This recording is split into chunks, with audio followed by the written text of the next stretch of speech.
8.5 years old, I got literally, when I say deathly sick, I mean deathly sick. Laying there and I'm in great pain. And then all of a sudden, the body was quiet. There was no more aches, pains. There was no more breath, no heartbeat, no pulse. I feel a lightness in my body. I also feel hugged. I feel loved. Imagine if you're in a womb of a mother that really wanted you to be born, that warmth and comfort, except it's not dark, it's slow light, being rebirthed into another place. Normally you talk to people and they'll say, well, then I had a past review of my life and saw the things I was doing right, wrong. I don't get a review of what I've done. I get a forward look at what awaits me. The mumps was like the starter of problems. If you didn't treat mumps, it progressed from that to strep throat to lung infections to kidneys. It would just cascade through your whole body. By the time I was finally taken to the doctors, the doctor told my parents, my stepdad and my mom, it looks like it's too late. And I'm hearing this. I'm strapped on a gurney, right? It's probably too late, that I'm in earshot. Hey, I can hear this, right? So I was taken into isolation because, it's contagious.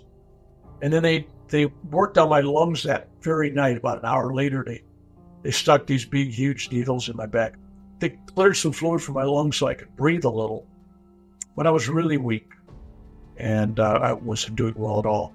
And they got through. Nobody held my hand. Nobody said, "Are you okay, kid?" 8.5 years old. I mean, all alone. And then just put me in a bed, turned the lights off, and left me. And I'm alone in the dark, away from home for the first time in my life, laying there, and I'm in great pain. And then all of a sudden, quiet. The body was quiet. There was no more aches, pains. I feel a lightness in my body, meaning like I'm a feather. I'm just like floating up, and I'm just drifting. I'm ascending. And I also feel hugged. I feel loved.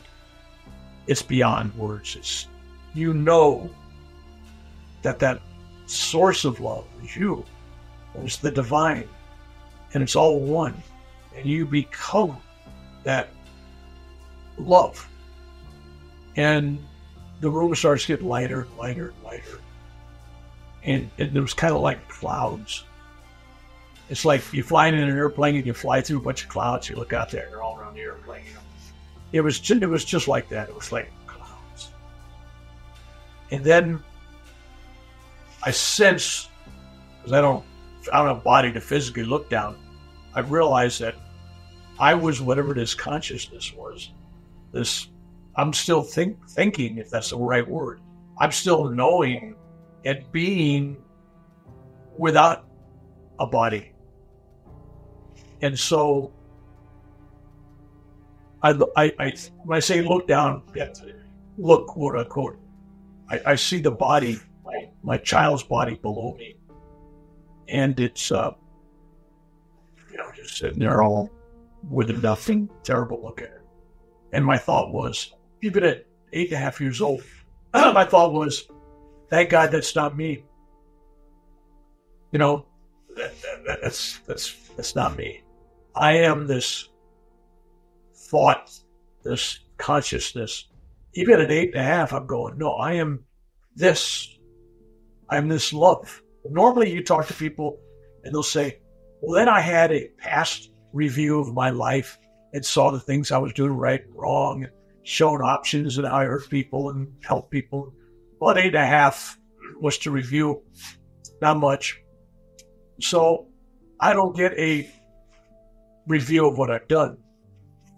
I get a forward look at what awaits me.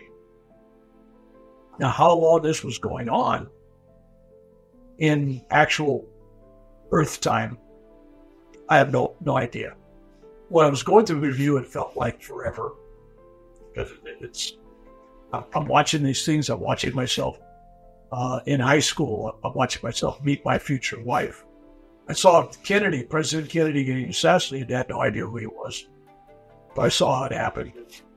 The only difference in my view of that I saw, more than one shooter, was more than just Oswald. Anyway, so I saw that happen, and I saw all these things happen. I saw myself behind a machine gun in Vietnam in a helicopter, looking at the view and people shooting at me and everything. I saw people blowing up and people getting killed and stuff happening. And I saw my children, and I saw where I was going to live, saw the jobs I had. I saw all this stuff going forward, as it turns out, 50 years. And while this was going on, there was also two numbers. 29 was floating around in the cloud. 29, and then the 2 would flip over and go backwards. And if you take a 2 and you make it backwards, it looks like a 5. So it's like 5. So it was 2959, 2959. I had no idea what that meant, but I kind of saw it to me going to India eventually. And this thing kind of fades away. I'm on a trip to India when it ends. When I woke up, I was still deathly sick. Not dead, but sick and a lot of pain. And I spent the next 1 year of my life, 1 year, on bed rest, wasn't allowed to get out of bed, couldn't get up and go to the toilet, couldn't get up and go to the shower, couldn't walk around, had to stay in bed, everything had to be, fed, bathed, in bed. And if a year doesn't sound like a long time, picture a year of your life. No school, no television, no smartphones, no dumb phones that are connected landlines, nothing. I look back upon that as a true blessing. People look at me like I'm crazy when I say that. I said, no. At 8.5 years old, I became basically a monk. No distractions, nothing but time for me and my thoughts, or lack of thoughts, if I could get to that state of being. That's why I started making up all these meditation techniques. I started doing things with energy and energizing the body and bringing energy in through the spine and recharging my quote-unquote my batteries. I had no idea what I was doing. When I was doing things I thought were healthy. Before I went to the hospital, believe it or not, at 8, I actually read a book called Autobiography of a Yogi by Paramahansa Yogananda. And in that book, written in 1946, it's still out there, it's still a bestseller, he talks about Babaji's cave. There's a chapter that says Babaji's cave. Babaji's this great avatar. I didn't even know what an avatar was. He reintroduces this ancient technique of meditation called Kriya Yoga. And he reintroduces this to his disciple in this cave. And it was an interesting story. It goes on and on and on about all this stuff. While I'm laying there for that year, I kept thinking, I'm going to go to Babaji's cave. But it was always back in mind, that's what I want to do. So when I got out of the hospital at 9.5 years old, my dog got run over by a car in front of our house. About 40 miles an hour, it smacks this little poodle.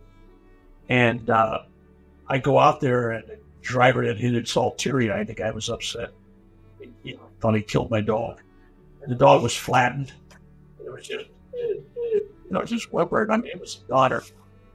But I remember while I was laying in that hospital for a year, I had learned or taught myself how to gather energy.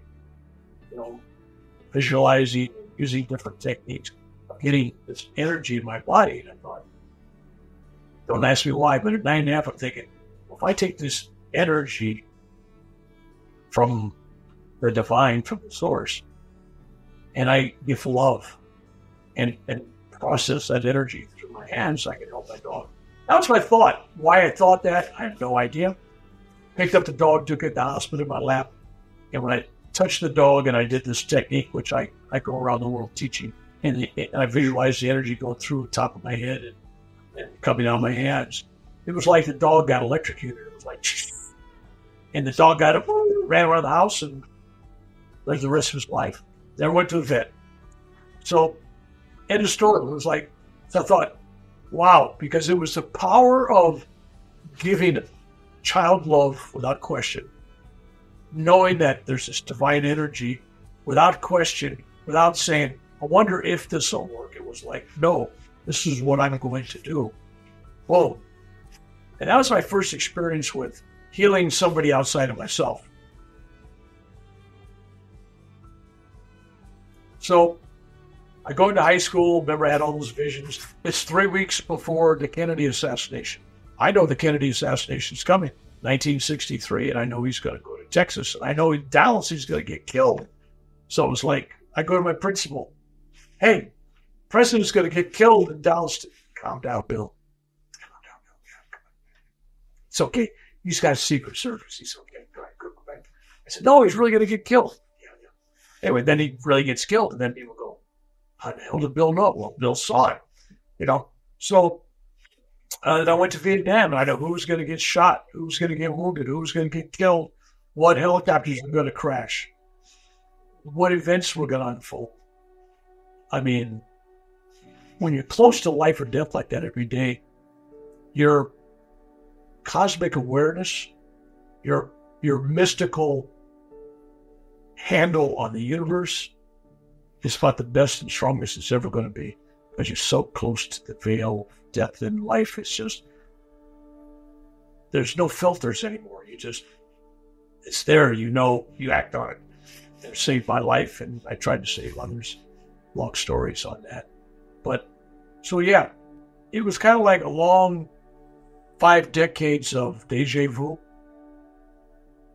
I kept remembering the fact that I wanted to go to India, and I wanted to go to Babaji's cave.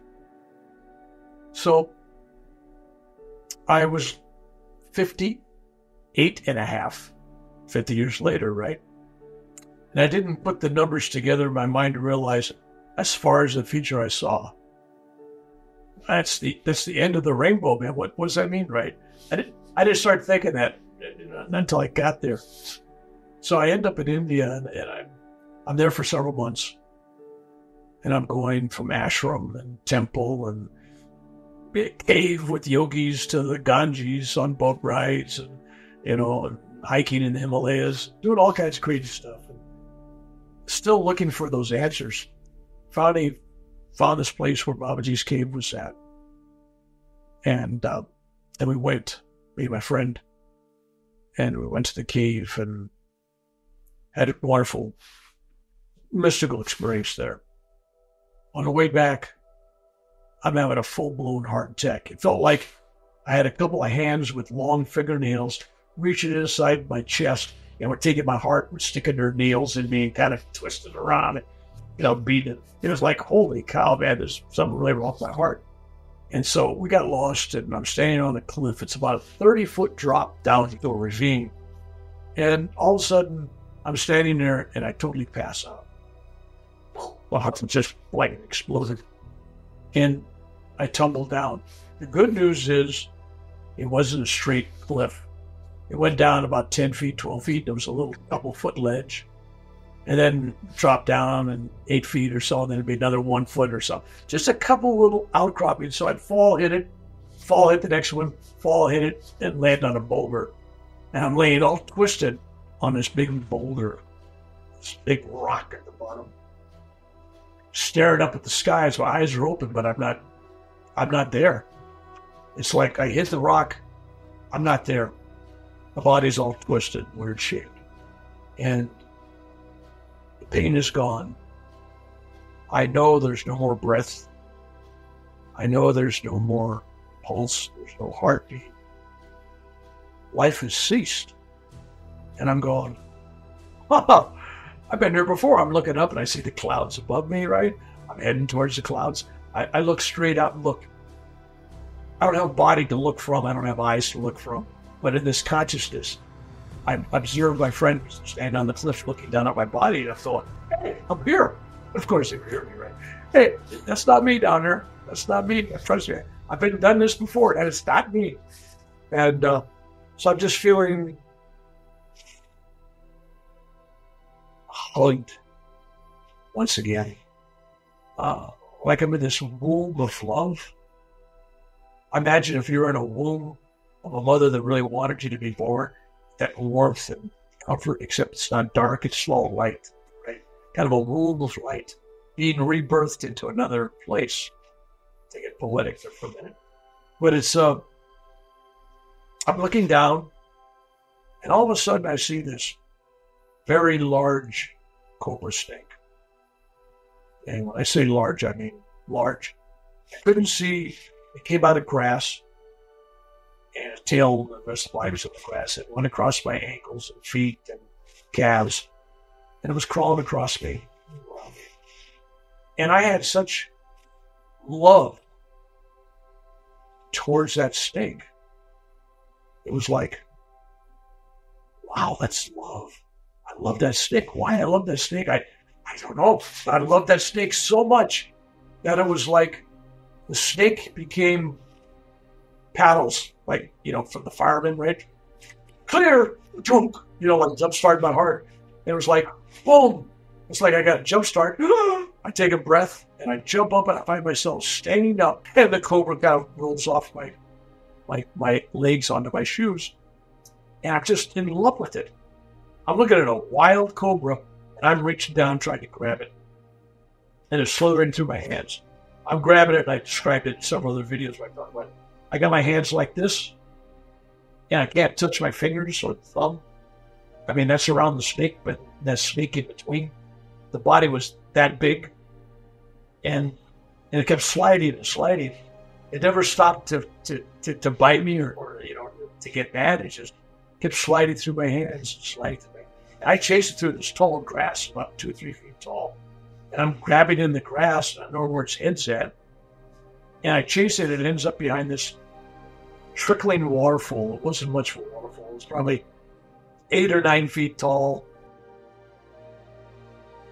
It crawled up behind the waterfall. There was a little cave. And it curled this little body up. And then it brings its head up with that tongue going. And those fangs hanging out, right? 4 fangs, right? And it's just looking at me. I'm standing right next to the water. Like the water's right here, and I'm just right outside the water.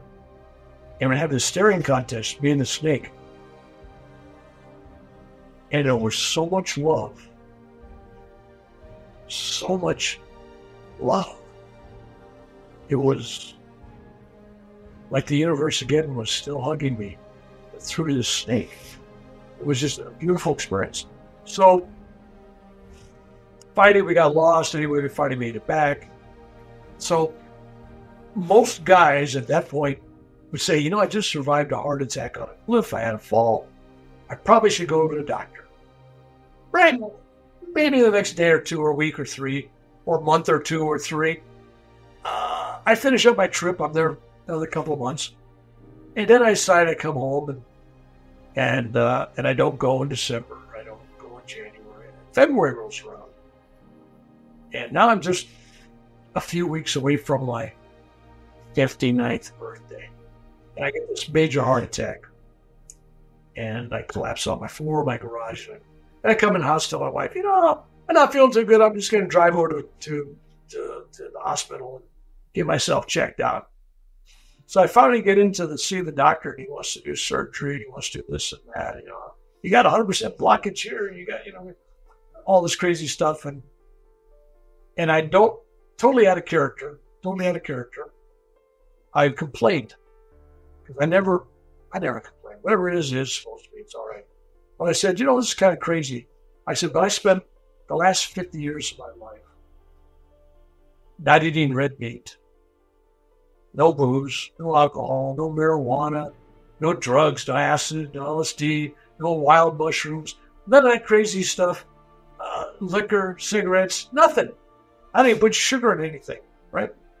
And I said, I am having a heart attack. And the doctor picks up my chart and he goes, well, Mr. McDonald, he says, I'm looking at your charts here, all your numbers, he says. I would have bet you'd been dead by 29 with the way your background is. You're almost going to be 59 in a couple of weeks. So 29, 59. Remember the first story? 29, 59. So the real thing was, in my mind, had I not listened to the vision forward, like maybe I should take care of my health, I would have been dead at 29. And now I'm looking at 59 and I'm going, what does that mean? I'm going to be dead at 59. I'll make a long story short, a spoiler alert. I didn't die at 59. I'm still here. And I went on to have a third near-death experience. So the first two near-death experiences turned out to be 50 years apart. It looked, in all practical purposes, as the same exact day 50 years later.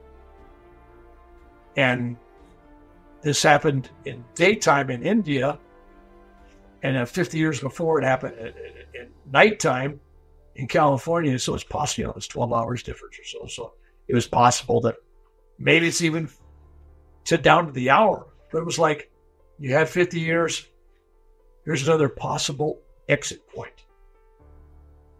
But I didn't take it. I still had things I had to do. I had a mission. I knew I had things that I was supposed to say, do, people I was supposed to help, and all that kind of things. So that's the first two near-death experiences. Not your normal, but after you interview a bunch of people, you're going to say, well, what's Bill talking about? There is no normal. Everybody's different, right? They're all unique, right? But there's certain similarities. The similarities are, everybody talks about this overwhelming, indescribable love. Everybody talks about coming back and you feel like, well, there's a purpose. I'm back here. Why? Each person's different. But it usually has something to do with love and service. So people spend the rest of their lives seeking that feeling of love, and they're never going to find it in the human realm. The closest they're going to get is in meditation, prayer, and service. You don't have to have a near-death experience to have a spiritual experience. You don't have to go through pain. You don't have to go practically die. I mean, through meditation, you can alter states and where you're at and what you're feeling and thinking. You can transcend the body. You can do all kinds of things in meditation. And you can have that same uplifting, loving embrace. But in your search of the divine, that's how you experience it. In the search, it's a byproduct. You feel the love. It's a restless mind. And that's why the meditation is to tame the mind. So you don't meditate because I already have a tame mind, I can do this. And if I have a restless mind, I can't do this, well, then therefore I don't do it. No, the idea is you do it because you have a restless mind, and then it tames the mind. So meditation, there's thousands of people teaching it out there, and there's thousands or millions of methods. It's not the tool that the carpenter uses to build a house. A good carpenter can use cheap tools to build a nice house. Same thing with meditation. It's not the ultimate meditation technique. It's always the meditator, meaning the intentions and the focus of the meditator. In other words, there's a person going into this to love God or to find an experience. Most people go in, they're looking for a spiritual experience. In meditation, once you reach a point, you realize, I'm in love with God. If I get nothing out of this experience, self-realization, enlightenment, that doesn't matter. I just want to love God. So when you get to that point, everything just opens up. It's there. You'll find what you're looking for. But as long as you're seeking something, you keep yourself separate from wherever you're seeking. Seeking God. Well, where's God? Well, I'm praying to God. Where's God? You got to pray to Him. That means you're someplace else. Everything's here. Kingdom of God is within. This is the center of the universe. There's nothing outside of you. There's nothing outside of God. God is the source. And to me, it's love. If you want to call God Jesus, or Buddha, Krishna, Muhammad, it doesn't matter. Whatever you focus on, if that brings harmony to your heart, it brings you closer to your divine experience, great, go for it. Whatever path you take is okay, as long as it's a path of love.